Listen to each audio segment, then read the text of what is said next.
The move is just the latest in a number of rulings from Iraq's central government attempting to stop the vote. On September 12, Iraq's parliament voted to reject the controversial referendum, and on September 14 the lawmakers voted to dismiss the ethnically mixed Kirkuk province's Kurdish governor who supports the referendum.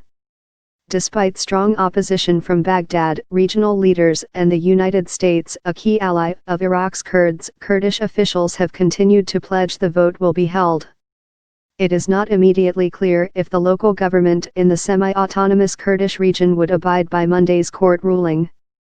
The vote was due on September 25 in the three provinces that make up the region, as well as disputed territories claimed by both the Kurdish region and Baghdad. The decision today by the court is very clear.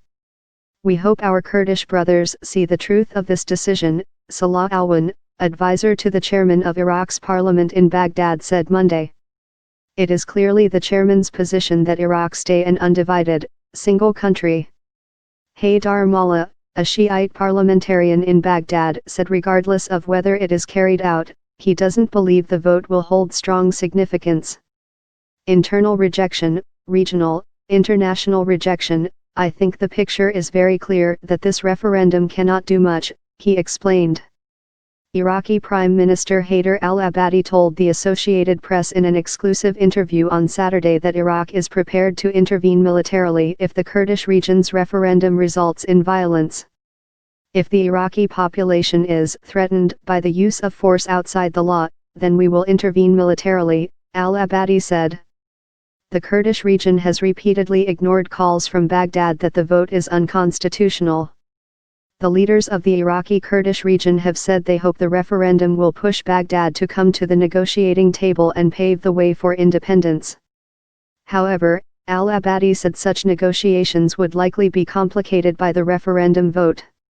Masoud Barzani, the president of the Kurdish region, has threatened violence if Iraqi troops or Shiite militias attempt to move into disputed territories that are now under the control of Kurdish fighters known as Peshmerga, specifically the oil-rich city of Kirkuk.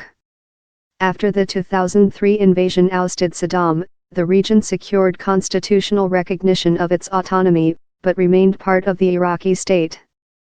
Close to emerging from more than 3 years of war with the Islamic State group, many of Iraq's Kurds believe they will be safer as an independent state.